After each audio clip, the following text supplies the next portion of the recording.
CM Revanth Reddy Medaram పర్యటనకు వెళ్ళారు. ఈ సందర్భంగా మరి మేడారం సమ్మక్క గద్దెలు కావచ్చు, ఆ తర్వాత ఆ ప్రాంగణం కావచ్చు, పునర్నిర్మాణానికి శ్రీకారం చుట్టారు. మరి ఈ సందర్భంలో కూడా తెలంగాణ సీఎం రేవంత్ రెడ్డి మరొకసారి కూడా గత ప్రభుత్వం బీఆర్ఎస్పై కావచ్చు, అలాగే కేంద్రంలో అధికారం ఉన్న బీజేపీ ప్రభుత్వంపై మరొకసారి ఘాటు విమర్శలు చేశారు.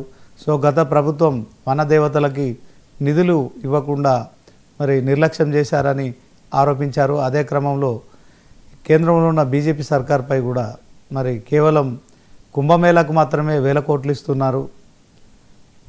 మొత్తానికి తెలంగాణలోని మరి అతిపెద్ద కుంభమేళ, ఆసియాలోనే అతిపెద్ద కుంభమేళగా జరిగే వనమహోత్సవానికి మేడారం జాతరకు జాతీయ హోదా ఇవ్వట్లేదు, నిధులు కూడా కేటాయించట్లేదు.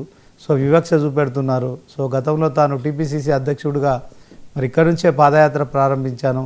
సో అమ్మవార్ల ఆశీస్సులు తీసుకున్నాను, మరొకసారి ముఖ్యమంత్రి హోదాలో వచ్చాను కనుక మరి 13 శతాబ్దంకు సంబంధించిన ఈ వనదేవతలకు సంబంధించిన అంశంలో మరొకసారి మరో 1000 ఏళ్ళు కూడా ఉండేలాగా మరి ఇక్కడ నిర్మాణం చేయాలి.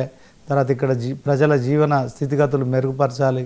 సో గిరిజనులు కావచ్చు, ఆదివాసీలు కావచ్చు, లంబాడాలు కావచ్చు, సో వారి జీవితాల్లో కూడా పూర్తి స్థాయిలో మరి ఖచ్చితంగా ఒక మార్పు తీసుకురావాలనే ఆలోచనతో మరి నిన్న ఆయన అయితే మేడారం సమ్మక్క సారలమ్మ గద్దెలకు కావచ్చు, అలాగే ఆ ప్రాంగణానికి కూడా అభివృద్ధి చేసే దిశగా మరి ఆయన కార్యక్రమాలు రూపొందించారు. ఇదే సందర్భంలో మరి 100 రోజుల్లో ఈ పనులన్నీ పూర్తి చేయాలి. జనవరి 28 నుంచి 31 వరకు మేడారం మహాజాతరకి మరి పూర్తి స్థాయిలో దీన్ని అతి ఘనంగా నిర్వహించేందుకు కావచ్చు, అతి గొప్పగా నిర్వహించేందుకు మరి దీనికి సంబంధించిన నిధుల విషయంలో రాష్ట్ర ప్రభుత్వం కొరత ఉన్నప్పటికీ కూడా ఖచ్చితంగా మరి నిధుల విషయంలో ఈ సమ్మక్క సారలమ్మలకు ఇక్కడ నిధులు కేటాయించడానికి ఎన్ని కోట్లైనా కూడా వెచ్చిస్తాము. సో ఇదే అంశంలో మరి తెలంగాణ సీఎం రేవంత్ రెడ్డి మాట్లాడిన మాటలు కావచ్చు, తర్వాత మేడారం అభివృద్ధి కావచ్చు, సో మేడారంకు ఒక మహర్దశ పట్టనుందా అనే అంశంలో స్పెషల్ డిబేట్. సో ఈ బిగ్ డిబేట్లో మనతో పాల్గొంటున్నారు కాంగ్రెస్ నాయకులు హెచ్ఆర్ మోహన్, అలాగే మన్నెం కోటేశ్వరరావు గారు, పొలిటికల్ అనలిస్టు. సో ముందుగా మరి హెచ్ఆర్ మోహన్ కాంగ్రెస్ నాయకులు ఉన్నారు, ఆయనతో మాట్లాడదాం. మోహన్ గారు గుడ్ మార్నింగ్ అండి. మీరు కనిపించట్లేదు, మీ మాట వినిపిస్తుంది, వీడియోలోకి రండి. వీడియో మ్యూట్లో పెట్టుకున్నట్టున్నారు, వీడియో ఆన్ చేయండి. సార్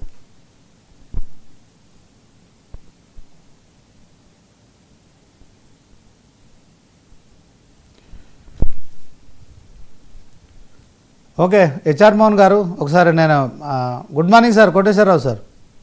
గుడ్ మార్నింగ్ సార్, మొత్తానికి మేడారంకు మహర్దశ పట్టుకుందనిపిస్తుంది. సో 13వ శతాబ్దం నాటి మేడారం సమ్మక్క సారలమ్మ గద్దెలకు మరొకసారి పునర్నిర్మించే కార్యక్రమం కావచ్చు, ఆ ఆలయ ప్రాంగణాల్లో మరి విస్తరించడం కావచ్చు, నూతనంగా నిర్మాణం చేయాలనడంలో కావచ్చు, తర్వాత మరి మొన్న జరిగిన కుంభమేళాకు 1000 కోట్లు ఇచ్చిన బీజేపీ సర్కార్ ఇప్పుడు కనీసం ఈ మేడారం సమ్మక్క సారలమ్మ జాతరకు సంబంధించిన అంశంలో దీన్ని జాతీయ పండుగ గుర్తించట్లేదు, నిధులు ఇవ్వట్లేదు. సో విమర్శలు చేశారు. ఎలా చూస్తాం సార్? మేడారం జాతరను జాతీయ పండుగగా గుర్తించాలనేటువంటి డిమాండ్ ఇప్పటిది కాదు, చాలా సంవత్సరాల నుంచి అది ఉంది. అయినా కేంద్ర ప్రభుత్వం దాన్ని పట్టించుకోవట్లేదు. ఒక విధంగా చెప్పాలంటే తెలంగాణ ప్రాంతం పట్ల లేదా తెలంగాణ ప్రాంతంలో ఉన్నటువంటి జాతరలు కావచ్చు, లేదా సంస్కృతులు కావచ్చు, వీటి పట్ల ప్రదర్శిస్తున్నటువంటి ఒక వివక్ష, తెలంగాణ అనే వివక్ష అనే దానికంటే ముఖ్యంగా గిరిజనుల పట్ల ప్రదర్శిస్తున్నటువంటి ఒక తీవ్రమైనటువంటి వివక్షగా కూడా దీన్ని చూడొచ్చు అనేది నా అభిప్రాయం.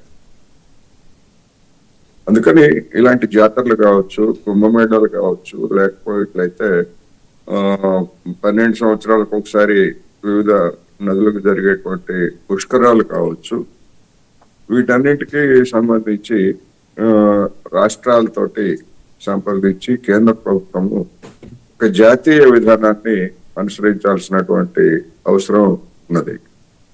కుంభమేళాకు నిధులు కేటాయించొద్దని ఎవరు చెప్పట్లేదు. ఎందుకంటే లక్షలాది మంది వచ్చేటువంటి ఉత్సవాలు ఏవైనా కానివ్వండి, అవి ఏ కారణంతో అయినా రావచ్చు.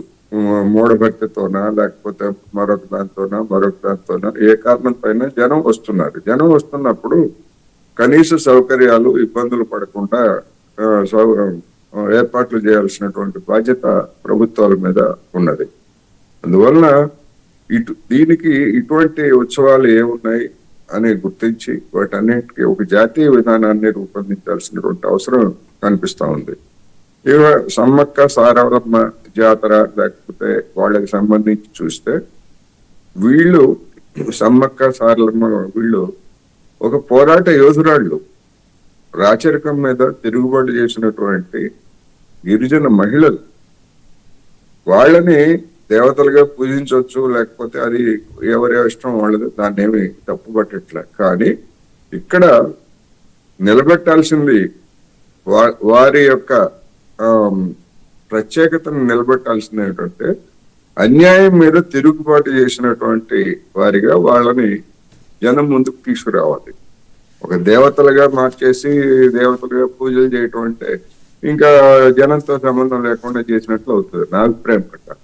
అందుకని పూజలు చేసుకునే వాళ్ళు చేసుకోవచ్చు, నమ్మకం ఉన్నటువంటి వాళ్ళు ఉండొచ్చు, అది అదే తప్పు కాదు. కానీ అన్యాయం మీద పోరాటం అన్నప్పుడు మరి గడిచినటువంటి స్వాతంత్రం వచ్చిన తర్వాత వారు పోరాటం చేసిన నాటి నుంచి నేటి వరకు కూడా ఆ గిరిజన ప్రాంతాల్లో అన్యాయమే జరుగుతూ ఉంది తప్ప పూర్తి న్యాయం జరగలేదనేటువంటిది ఒక భౌతిక వాస్తవం. ఆ ప్రాంతాల్లో అభివృద్ధి కాకపోవడం, లేదా అమాయకత్వాన్ని ఆసరాగా చేసుకొని దోపిడీ చేయడం, లేదా గిరిజనులలో కొంతమంది తెలివితేటలు కలిగినటువంటి వాళ్ళు తయారైన తర్వాత వాళ్ళు తమ సోదరులకే అన్యాయం చేస్తూ దోపిడీదారులతో చేతులు కలిపినటువంటి ఉదంతాలు కూడా ఉన్నాయి, చాలా ఉన్నాయి. అందుకని మొత్తం మీద చూసినప్పుడు గిరిజన ప్రాంతాల్లో అభివృద్ధి అనేటువంటిది లేదు, దోపిడీ అనేటువంటిది అర్థం కాలేదు. అందుకని వాటి మీద కేంద్రీకరించాల్సినటువంటి వాళ్ళు వాటి మీద పెద్దగా పట్టించుకోకుండా సరే ఇవన్నీ కూడా ఏర్పాట్లు ఇవన్నీ నేనేమి అభ్యంతర పెట్టట్లేదు, లేకపోతే వాటికి వ్యతిరేకమే కాదు. అందుకని కేంద్ర ప్రభుత్వం ఒక జాతీయ విధానాన్ని అనుసరించాలి. రాష్ట్ర ప్రభుత్వం కూడా సమ్మక్క సారలమ్మ స్ఫూర్తి ఏమిటి, భక్త్యా లేకపోతే పోరాట శక్తి, పోరాట స్ఫూర్తి అనేటువంటి దాన్ని ముందుకు తీసుకెళ్ళాలి. ఆ రెండో అంశాన్ని ముందుకు తీసుకెళ్లాల్సినటువంటి అవసరం ఉందనేది నా అభిప్రాయం. Thank you sir. So HR Mohan గారు, డిబేట్లోకి వెళ్లే ముందు ఒకసారి రేవంత్ రెడ్డి గారు మాట్లాడిన బయట ఒకసారి చూద్దాం.